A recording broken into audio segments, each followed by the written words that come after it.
Neneng Umaya, ibu, 3 anak, kelahiran 12 Juni 1998, warga Cipayung, Jakarta Timur, harus pisah dengan dunia luar dalam kurun waktu 17 tahun sejak 14 Mei 2022.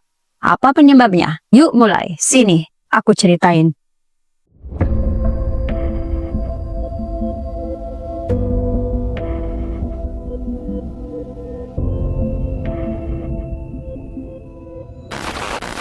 Bagai petir di siang bolong, 20 April 2022 pagi, Neneng Umaya nemuin chat WhatsApp mesra-mesraan antara suaminya yang bernama Ivan, 27 tahun, dengan selingkuhannya, Dini Nurdiani, 26 tahun, teman sekantor suaminya. Isinya seperti ini. "Kapan kamu ceraikan istri?" Suami jawab, "Iya, nanti habis lebaran." "Perlu nggak saya antarkan ke pengadilan?" Darah Neneng mendidih membaca chat WhatsApp itu. Siapa yang nggak marah? Saya, istri sahnya. Apalagi ternyata ketika dikonfrontir, Ivan dan Nini udah pacaran 4 bulan lamanya. 4 bulan mereka selingkuh. Bukan kesal lagi buat Neneng, dia murka. Apalagi di chat itu, Ivan janji mau menceraikannya agar bisa nikah sama Dini, dan Dini bahkan support dan ngomporin Ivan dengan akan mengantarkan ke pengadilan agama. Pertengkaran nggak bisa dihindari. Waktu ketahuan, Ivan akhirnya sepakat untuk mempertahankan rumah tangga mereka. Meski begitu, Neneng yang udah terlanjur marah, apalagi ngebaca Dini ngomporin mau nemenin proses perceraian, dia sempatin nelfon si Dini agar dia tidak mendekati suaminya lagi. Tapi kenyataannya, mereka tetap melanjutkan perselingkuhan. Capek Neneng harus menahan segala amarah dan rasa kesal, apalagi suaminya juga seakan tidak peduli. Karena Neneng ngerasa Ivan dan Dini ngeyel, apalagi masih terngiang-ngiang bagaimana di chat itu sampai Dini mau nganterin Ivan ke pengadilan agama, dendam kesumat tumbuh di hati Neneng dengan cepat. Dia nggak dikasih ketenangan hati. Puncaknya, tanggal 26 April 2022, sepulang Ivan kerja, Neneng pinjam HP suaminya. Katanya Neneng mau transaksi COD. Hal itu memang biasa Neneng lakukan dan Ivan juga tidak naruh curiga. Ivan santai aja, dia kasih HP-nya ke si Neneng. Neneng kemudian fokus chat dengan seseorang di HP suaminya, yaitu Dini Nurdiani. Di chat itu, dia berlaga, dialah Ivan. Dini tidak menyangka kalau itu bukan Ivan. Selama itu chat dengan Neneng, istri sah pacarnya. Neneng nulis, "Lagi di mana?" Lalu dijawab oleh Dini, "Mau bukber." Lalu Neneng chat, "Bukber di mana? Mending bukber sama aku aja yuk." Kemudian Dini balas, "Emangnya kamu mau bukber keluar?" "Boleh kok, apalagi bisa jemput kamu ya." "Ya udah, kita ketemuan ya." Neneng membalas lagi, "Ya udah deh, kita ketemuannya di halte Garuda Taman Mini. Kamu turun dari busway ke situ aja." Dini kemudian mengiyakan, "Oke, ditunggu ya." Setelah itu Neneng lalu mempersiapkan semuanya. Dia ingin konfrontir apa yang dimaksud Dini dengan akan mengantarkan Ivan ke pengadilan agama untuk menceraikannya. Tapi dalam persiapan itu, Dini masukkan ke dalam tas coklatnya 1 buah kunci Inggris, 1 buah gunting rumput, 1 buah pisau, dan pakaian. Dia masukkan itu semua ke dalam tasnya, dia bawa tasnya, kemudian dia bersiap-siap untuk pergi. Gak lama kemudian, Dini chat lagi ke nomor suaminya. "Udah sampai." Neneng yang masih pegang HP suaminya lalu jawab, "Oke, tunggu ya. Kayaknya aku nggak bisa jemput deh. Yang jemput keponakan aku, namanya Maya." Dini gak keberatan, dia lalu memberikan petunjuk. "Aku pakai jaket abu-abu," kata Dini, biar si keponakan itu gak salah orang. Neneng kemudian hapus semua chatnya dengan Dini hari itu. Neneng kembalikan HP ke suaminya sambil pamit pergi. "Saya keluar sebentar dulu ya." Saat itu sudah menunjukkan sekitar 4:30 sore. Pergi pakai motor merek Yamaha, motor yang bahkan bukan punya Neneng maupun suaminya. Neneng lalu pergi menuju selingkuhan suaminya. Wajah Neneng emang nggak familiar buat Dini, jadi dia nggak nyangka dan nggak akan berpikir kalau yang ngejemput itu bukanlah istri sah pacarnya.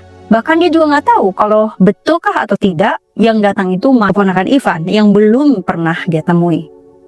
Sekitar jam 17.46, 26 April 2022, Dini dan Neneng kemudian bertemu di halte Garuda Taman Mini. Neneng berhasil menyembunyikan marah di wajahnya. Dini kemudian naik motor dibonceng Neneng yang saat itu jadi Maya. Di perjalanan, Dini sama sekali tidak curiga. Sementara Neneng mah udah dengan rencananya. Pas di suatu wilayah di Jalan Mendu RT 2 RW 3 Kelurahan Jatinagara, Kecamatan Jati Sampurna, Kota Bekasi. Di saat situasi itu sedang sepi, Neneng tiba-tiba berhenti. Dia melipirin motornya ke rumputan dan turun dari motor. Alasannya dia mau beli minum untuk berbuka puasa. Dini heran, "Kok di sini ya Mbak? Kan mau ketemu Ian." Neneng lalu jawab, "Nanti Ian kesini Mbak, jangan takut." Sambil bilang begitu, Neneng ngajak Dini menuruni area berumput yang di ujungnya ada pohon bambu. Alibinya kan tadi mau beli minum, di situ ada warung katanya. Tapi Dini tetap duduk, nyenderin dudukan motor, membelakangi pepohonan bambu. Tanpa Dini sadari, Neneng sedang mengintip dia dari balik pohon bambu itu. Dan Neneng lihat Dini sibuk sama HP-nya. Suasana lagi sepi, suasana itu menguntungkan Neneng untuk melancarkan niat jahatnya. Neneng mengendap-endap mendekati ke arah Dini dari belakang sambil memegang kunci Inggris yang berat. Dan kelapa Dini mengeluarkan cairan sirup merah setelah kunci Inggris di Neneng menghantam kelapa Dini 5 kali. Entah apa yang Neneng rasakan saat itu. Dia udah berubah jadi manusia tanpa ampun karena kekecewaan yang dia dapat dari suaminya, bapak dari 3 anaknya. Kelar gitu, baju Dini Neneng lucutin. Dia ganti dengan baju kotak-kotak warna merah hitam yang dari tadi udah Neneng bekalin bareng alat-alat lainnya. Dini diseret hingga ke pinggir tebing sungai dan didorong tubuhnya ke pinggiran sungai itu.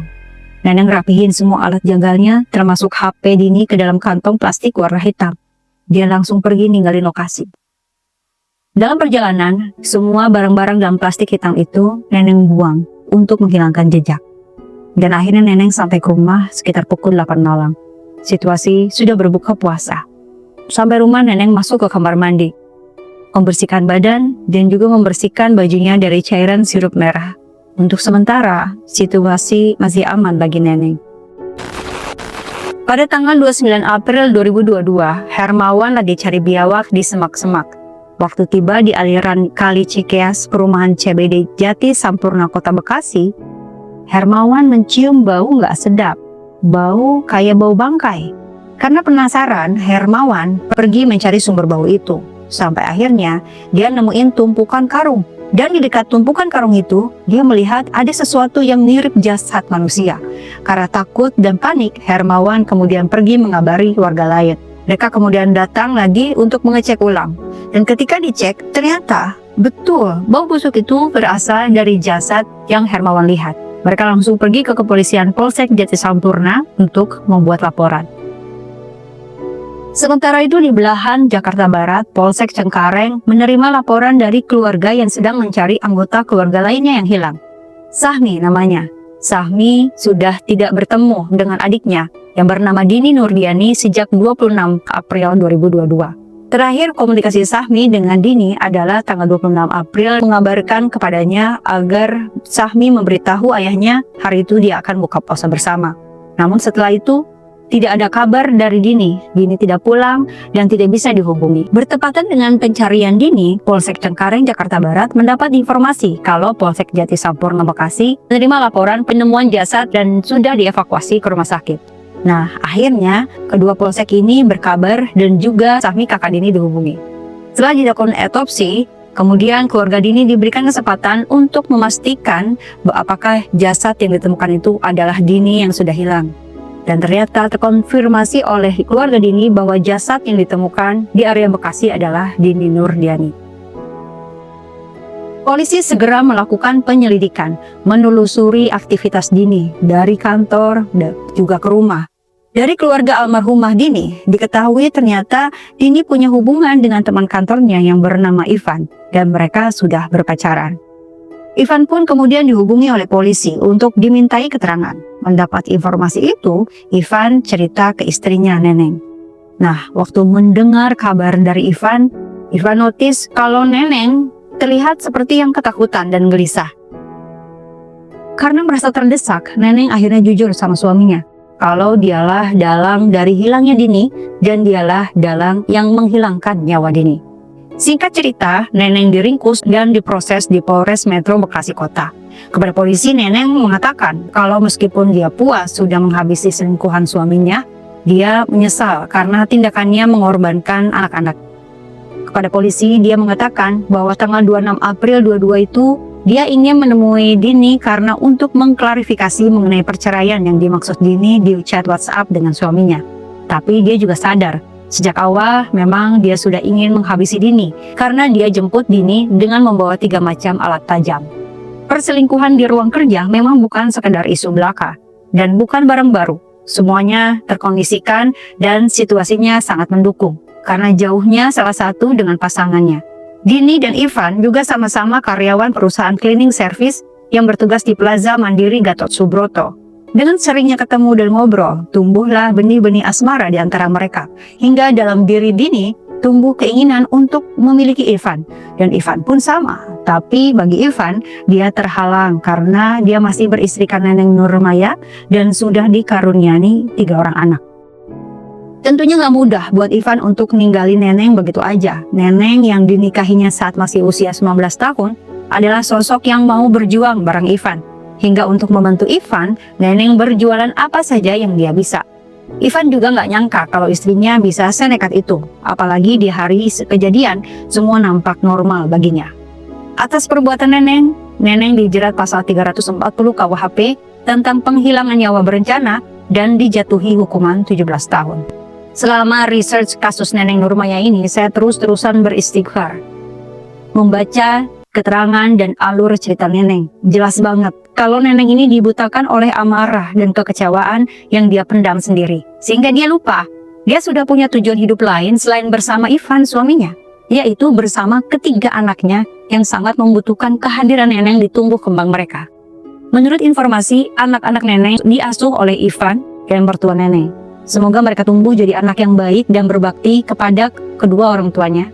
Dan semoga Neneng benar-benar menyesali perbuatannya. Juga Ivan semoga menyadari kesalahannya. Karena bagaimanapun, api amarah itu muncul karena tindakan nafsu perselingkuhannya.